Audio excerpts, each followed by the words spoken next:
Episode 6 की शुरुआत होती है और आरिसु को बहुत बड़ा फैसला लेना है और वो वादा करता है अब मैं किसी की जान नहीं जाने दूंगा, जिस कारण से उसको उसागी को एक रूम में भेजना पड़ता है। ये वही रूम है जो सबसे ज्यादा खतरनाक है और यह वही रूम है जिसमें तीसु भी गया था। इतने सारे पॉइंट सिर्फ उसागी के पास जो माइनस करवा सकती थी, क्योंकि उसके पास उसके बेबी का रिस्टबैंड भी था। तो फाइनली उस रूम में पहुंच जाती है तो उस रूम में पॉइंट -8। तभी वो तेसु को देखती है। आरिसु पूछने लगता है उसागी तेसु कहाँ है, लेकिन उसागी कुछ नहीं बोलती। आरिसु भी समझ जाता है कि तेसु अब हमारे बीच नहीं रहा। तभी वो पॉइंट अपने बेबी के रिस्टबैंड से माइनस करवाती है। अब सबसे बड़ी परेशानी यह थी कि जो लेडी थी उसी को इस रूम में रुकना पड़ा, क्योंकि सभी प्लेयर एक साथ रूम से बाहर नहीं जा सकते थे। और क्योंकि आरिसु ने वादा किया तो मैं किसी की जान नहीं जाने दूंगा, उस लेडी को वहाँ से बाहर भी निकालना था। तो लेडी को बचाने सबसे बड़ी परेशानी बनने वाला। वही उसागी आइडिया देती है कि मैं A2 में जाऊंगी, जिससे लेडी के साथ में तिरछी लाइन बन जाएगी और वो सेफ हो जाएगी। लेकिन यहाँ पर भी सबसे बड़ी प्रॉब्लम ये थी कि अब तक A2 में कोई नहीं गया, तो किसी को आइडिया नहीं है।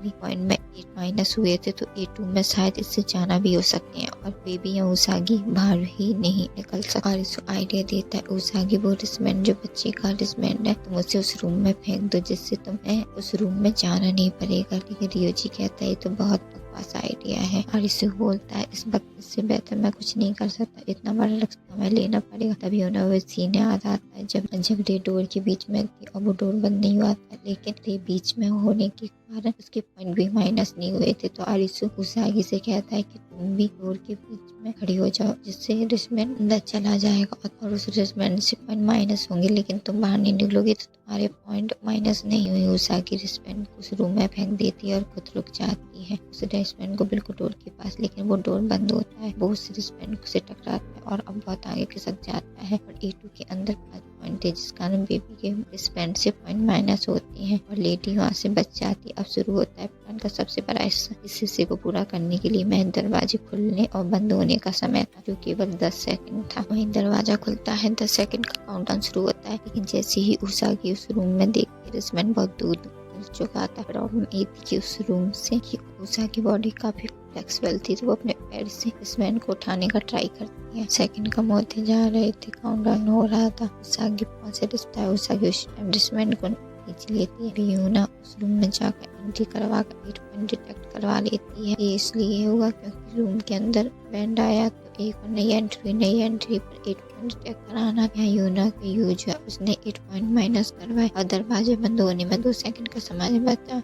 अब सिर्फ उसागी को फटाफट भाग इस रूम में आना था। तभी देखती है फ्यूचर जिसमें आरिसु के सर पर लेजर गिर रही। उसागी का माइंड ब्लैंक हो जाता है और वो वहाँ से हिली नहीं थी। आरिसु से पकड़ कर लाता है, तभी दरवाजा बंद होने लगता है। तब रियोजी एंट्री करता है। तब रियोजी बिना सोचे समझे सीधा व्हीलचेयर दरवाजे के बीच में लगा देता है। उसागी और आरिसु दोनों जंप कर दूसरे रूम में आते हैं। उसी टाइम रियोजी की व्हीलचेयर खींच ली जाती है और आरिसु उसागी दोनों की जान बच जाती है। आरिसु उसागी खुश होकर एक दूसरे को गले लगाते हैं। तभी उसागी पूछती है आरिसु तुमने कौन सा फ्यूचर देखा था। आरिसु कुछ नहीं बोल उसागी की समझ जाती है कि इससे पहले वो कुछ और कह पाती। तभी अनाउंसमेंट होती है कि जो खिलाड़ी इस रूम में आए हैं उनको यही ठहरना है। ये इसका मतलब यह था कि ये रूम आखिरी है, जिस कारण से इस रूम के अंदर 1 पॉइंट माइनस होने वाले थे। वो पॉइंट रियोजी माइनस करवाता है। तभी डाइस फेंके जाते हैं और E5 रूम के अंदर 6 लोगों की एंट्री थी, मगर उस बॉल के ऊपर सब मगर उस बॉल के अंदर जो फ्यूचर दिखाया गया था वो उसमें किसी का फ्यूचर अच्छा नहीं था। मगर पॉइंट E5 के अंदर 6 लोगों की एंट्री थी, मगर उस बॉल के ऊपर जो भी फ्यूचर दिखाया गया था उसमें से किसी का फ्यूचर अच्छा नहीं था। मगर इस पॉइंट पर आकर किसी भी प्लेयर को कोई फर्क नहीं पड़ रहा था। आखिरकार इस कमरे में प्रवेश करते हैं और सभी बचे हुए खिलाड़ी को एग्जिट वाले कमरे में आना होता है। आखिरकार वे इस कमरे में प्रवेश करते हैं, सभी बचे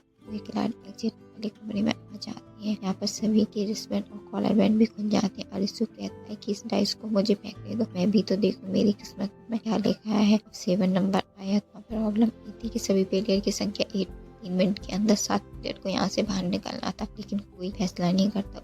आरिसु उसागी से कहता है उसागी तुम भी इनके साथ चली जाओ। इसका मतलब था आरिसु यहाँ रुकने वाला है, लेकिन उसागी मानने के लिए तैयार नहीं थी। उसके गले लग जाती है और जाने से मना करती है। आरिसु रियोजी से कहता है, रियोजी मुझसे वादा करो तुम उसागी का ख्याल रखोगे। और रियोजी उसागी को खींचकर बाहर ले जाता है। वहीं डोर बंद हो जाती है। डोर से प्लेयर्स बाहर गए थे, उस सी वॉल के ऊपर बाहर का नजारा दिखने लगता है। उसागी परेशान है, रो रही है। उन्हीं के पीछे रियोजी और सभी प्लेयर खड़े हैं, लेकिन अब रियोजी के दिमाग में कुछ चल रहा है। रियोजी को बांदा की बात याद आने लगती है कि उसागी को मार दो। मैं आरिसु ये सब होते हुए देख रहा था, मगर इस वक्त उसकी आवाज बाहर नहीं जाती। सीधा बंदूक उसागी को ऊपर पॉइंट करता और गन को प्रिपेयर करने लगता है, लेकिन ना सिर्फ हाथ बल्कि रियोजी का पूरा शरीर कांपने लगा था। वो गन को नीचे कर देता है। उसमें हिम्मत ही नहीं थी कि वो अपने प्यार को मार सके। तभी दीवार पर लिखा आता है, कांग्रेचुलेशन। जो शख्सियत यहाँ रखी है अपनी बाकियों को लेकर उनके भविष्य पर जो भरोसा दिखाया है, उसको भी उसका भविष्य चुनने का मौका मिलेगा। जो प्लेयर यहाँ रुका है उसके लिए गेम खत्म का मतलब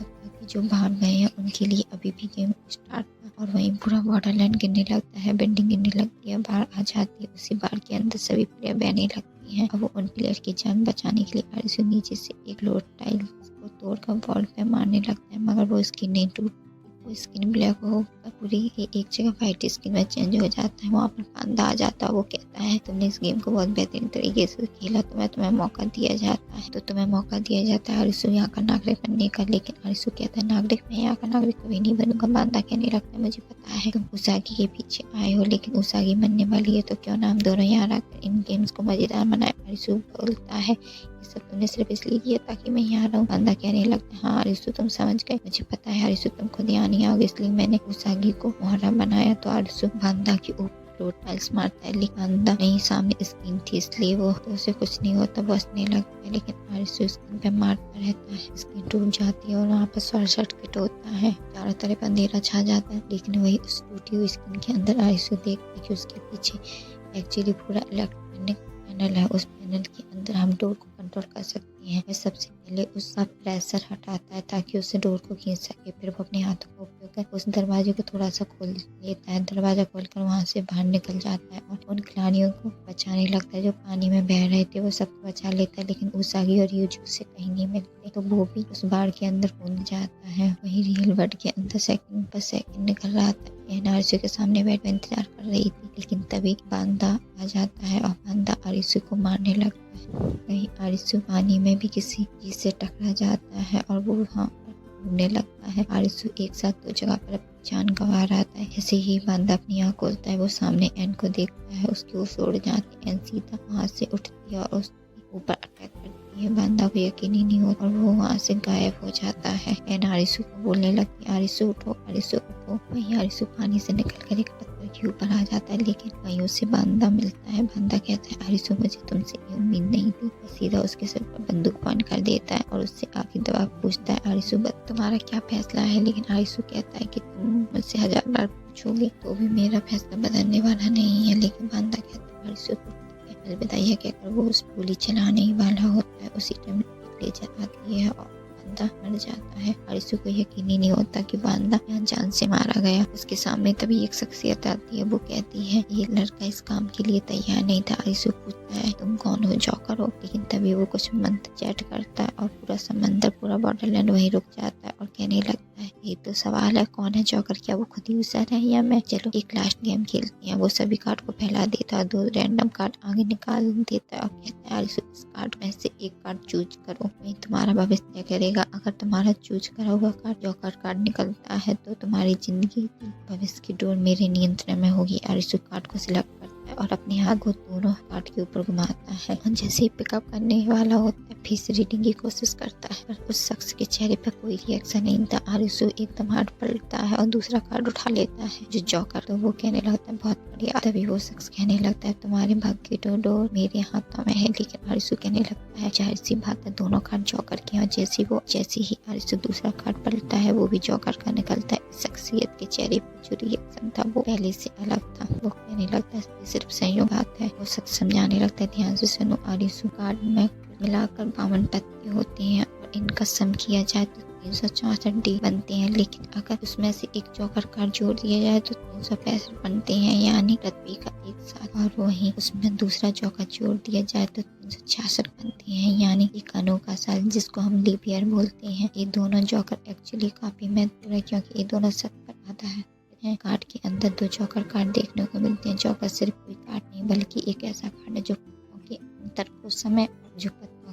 को समय और जीवन मृत्यु के अंतर को साबित करता है। तो आरसू सिर्फ इतना कहता है, तो अच्छा तुम ऐसा करते हो, लेकिन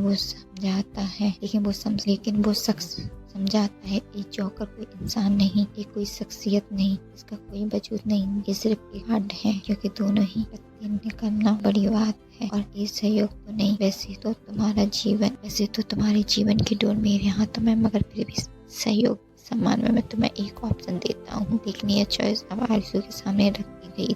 वो एक भवंडर दिखाता है और कहता है ये भवंडर मौत का है, इसमें कूद जाओ तो तुम्हारी जिंदगी का अंत हो जाएगा, तुम्हें वहाँ। लेकिन दूसरी तरफ वो जिंदगी जहाँ दुख, पछतावा, दर्द है, मगर सच्चाई नहीं, क्योंकि जिंदगी की इकलौती सच्चाई है वो है मौत। तो कल आरजू तुम्हें दोबारा फैसला लेना होगा, क्योंकि जिंदगी का सत्य है। अगर इस जिंदगी को चुनते हो तो शायद वो लड़की हो बच्चा तुम्हें वहाँ ना मिले, मगर मौत को चुनना बहुत आसान है। एक ऐसी जगह जहाँ कुछ भी नहीं है, ना दुख ना पीड़ा, बस एक अंत। तभी आरजू कहता है ना खुशी। सु पूछने लगता है अच्छा बताओ तुम यहाँ पर क्या कर रहे हो? तो वो कहता है मैं तो बस एक पहरेदार हूँ जो जिंदगी और मौत के बीच बस एक पहरेदारी करता है, ताकि मुझे मृत्यु के द्वार से ना गुजरना पड़े। तो आरजू कहता है कि कुछ लोगों को मौत की सलाह देते और यहाँ के पहरेदार हो के मौत से डरते हो। तो वो कहने लगता है हाँ ऐसा कह सकते हैं। आरजू पूछने लगता है तो मुझसे पूछने की वजह क्या थी? वो कहता है मैं उस शख्सियत की राय जानना चाहता था जो जिसने जिंदगी में मौत से बहुत बार सामना किया हो, लेकिन क्या करता है यहाँ पे? वैसे भी अब बहुत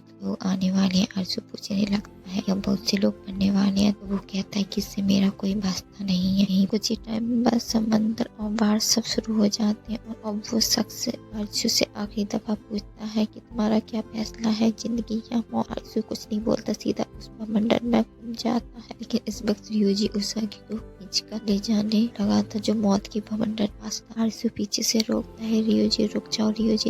उसागी रुको, लेकिन उसे कुछ भी सुनाई नहीं देता। लेकिन वो जैसे ही आरजू की आवाज सुनता है वो उसागी को आरजू की तरफ धकेल देता है और खुद उस भवंडर में चला जाता है। वहीं आरजू को भी रियल वर्ल्ड में होश आ जाता है। वो एन से पूछता है मैं कितनी देर से बेहोश था? तो वो कहता 2 मिनट, अगर इससे लेट होता है आरजू तो शायद तुम जिंदा ना बच पा। लेकिन तभी वो पूछने लगता उसागी एन कहती है इसका जवाब तुम्हारे पास ही होगा। आरजू वहाँ से उठकर जाने लगता है। तभी वो रुकता है और एन को शुक्रिया बोल वो हॉस्पिटल में पहुंचता है। देखता है उसागी को होश आ गया था।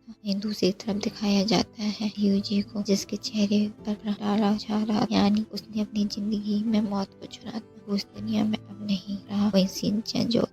उसागी और आरजू बात कर रहे हैं। मुझे लगता है हमारा बच्चा गर्मियों में पैदा होगा। तो वो दोनों प्यार से बैठकर अपनी बेबी का नाम चुन रहे थे। आरजू कहने लगता है उसागी जो तुम्हें पसंद आए वही नाम रखा। और उसागी कहने लगती है हाँ सभी मर्द ऐसा ही करते हैं जब उन्हें किसी चीज से भागना होता है। और तभी आरजू को याद आता है कि मैं जॉब के लिए लेट हो रहा हूँ। लेकिन उसागी कहती है आज रात हम अपने बेबी का नाम फाइनल कर लें। वहीं अब हमें दिखाया जाता है कि वो सभी प्लेयर जो बॉर्डरलैंड में वो जिंदा से सलामत बाहर आ गए थे। नोबू अपनी माँ के साथ कहीं जा रहा था। वहीं यूना अपने प्रिंसेस से बात कर रही थी। वहीं लेडी भी उसके बेटे के साथ काफी खुश थी। रे भी अपने प्रोजेक्ट के ऊपर काम कर रही थी। वो भी अपनी लाइफ में खुश थी। का मतलब था कि जो बॉर्डरलैंड में फ्यूचर दिखाया गया था वो सब आरजू जॉब रिलेटेड काम के तहत उन सभी शख्सियत से मिलता है जो सीवियर क्रॉसओवर का शिकार बने थे। सबसे साइकोलॉजिकल सवाल होता है आपको ये कब लगता है कि आप अपनी जिंदगी को जी रहे हैं? वो जिससे मिलता है वो सबसे पहले वो नहीं होता है। इसके सारे पुराने प्लेयर दिखाए जाते हैं जो लास्ट सीजन में दिखाए गए थे। लास्ट में दिखाया जाता है कोरिया यूएसए में बहुत बड़ा अर्थक्वेक आया है। इसी के साथ ये एपिसोड एंड हो जाता है।